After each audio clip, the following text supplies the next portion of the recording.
kusoo dhow barnaamij kooban oo ku saabsan nolosha Maxamed Aldayf oo ah nin muddo 24 sano ay baadi goobayeen sirdoonka Israa'iil.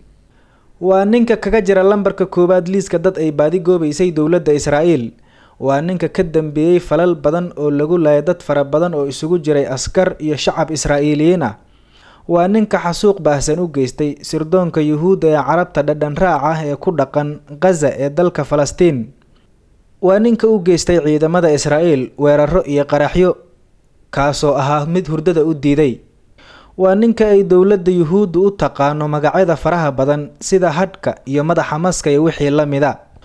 waa ninka ka dambeeyay maamul wanaagga jabhadda Falastiiniyiinta ugu xoogga weyn ama ugu tunka weyn ee loo yaqaano Cizuddin al-Qassam. magaciisa oo buuxa waa Maxamed Dayib Ibrahim al-Masri Maxamed Aldayf oo ah hogaamiyaha xarakada Cizuddin al-Qassam garabka military ee ururka xornimo-doonka ee Xamaas. Maxamed Dayib Ibrahim al-Misri Maxamed Aldayf wuxuu ku dhashay Khan Yunis galbeedka magaalada Gaza taariikhdu markay ku sinayd 1965.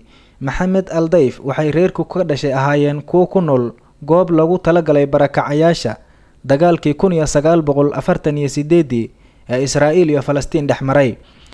kahor intaysan deegaan ku noqon barakacayaasha Khan Yunis halkaas oo Maxamed ku barbaaray kuna hana qaaday wuxuu wax ku bartay masaajidda dhowr ah oo ku yaala barakaca dhexdiisa oo kala ahaa masaajidda Bilaal, Shaafici iyo Ar-Raxma kuwaas oo uu ka bartay diinta Islaamka ilaa uu ka gaaray in uu ku biiro hogaamiyaasha wanaag farista iyo sameynta calaamada khayriga ah ee bulshada.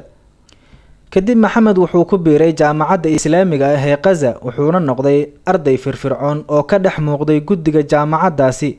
Maxamed wuxuu ku biiray ururka Ikhwaanul Muslimiinta Falastiin taasi oo ah hogaamiyaha koowaad ee ururka loo yaqaan Xamaas balse ikhwaanku waqtigaasi waxay ku howlanaayeen arrimaha dacwada diinta Islaamka iyo tarbiyada kumana aanay howlanayn arrimaha jihaadka. si kastaba Maxamed Aldayf wuxuu noqday qof wanaagsan oo dadkiisa u shaqeeya iyo diinta Islaamka taasi ay ku sifeeyeen qof kasta oo garanayay Maxamed Aldayf inuu ahaa nin firfircoon karti iyo xilkasnimo Ilaahay u dhaliyay.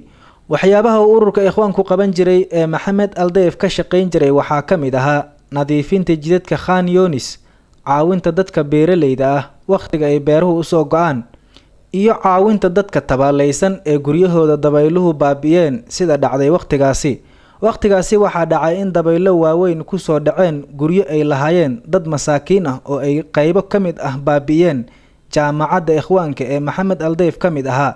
wuxuuna ka qayb qaadan jiray qaybinta gargaarka ay hay'adaha muslimiinta u qaybinayeen dadka barakacayaasha ee kaamku ku noolaa ku sugnaa. halka haynoo joogta qaybta koobaad ee nolosha Maxamed Aldayf ninkii 24 sano ay raadinayeen sirdoonka Israa'iil. fadlan subscribe noo saar haddii aad nagu cusub tahay si aad ula socoto